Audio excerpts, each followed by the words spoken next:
Ms. Schubert, we know your name and last name, so just get straight to the point. What's your reaction to the governor's decision today?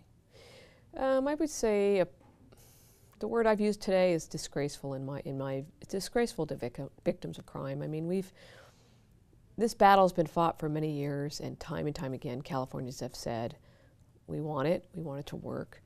But I think what's so disheartening to me is that you've got thousands of victims out there. Juries across California have made these decisions. It wasn't a decision of one. It was a decision of 12 people that have made decisions time and time again of all these cases of individuals on death row. And so now with the swipe of a pen, it's just gone. And so when a commitment was made, during the campaign trail that he would follow the will of the voters, that commitment was not, adhered to. So it's disheartening. That's how I would look at it. I mean, I was elected to do a job. I was sworn in and committed to upholding the law, whether I like the law or not. And I do that. But that's not what happened today.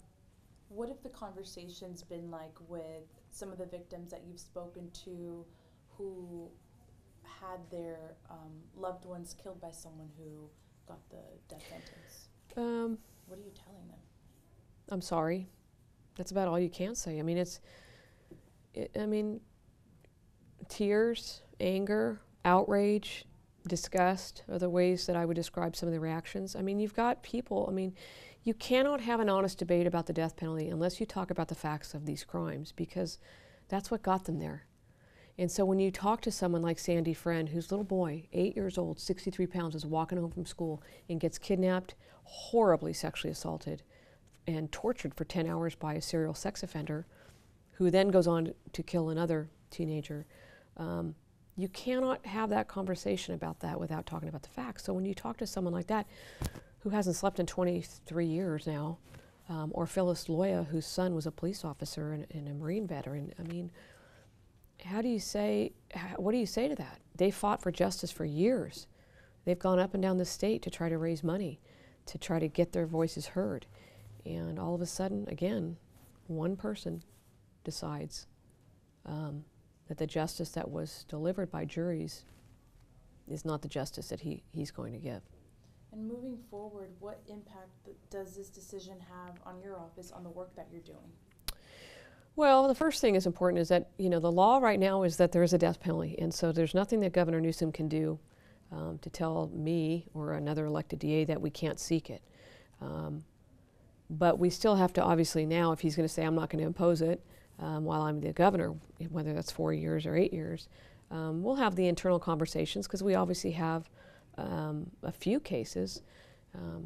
So we have to have a conversation, where do we go from now? And whether or not we have a right to challenge him on what he's doing. Okay. Anything else that I missed that you think is important in these reactions that we're getting into today's big decision?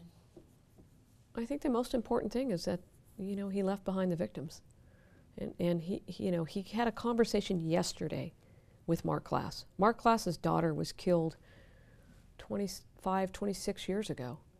And he's waited that whole time for that verdict to be imposed.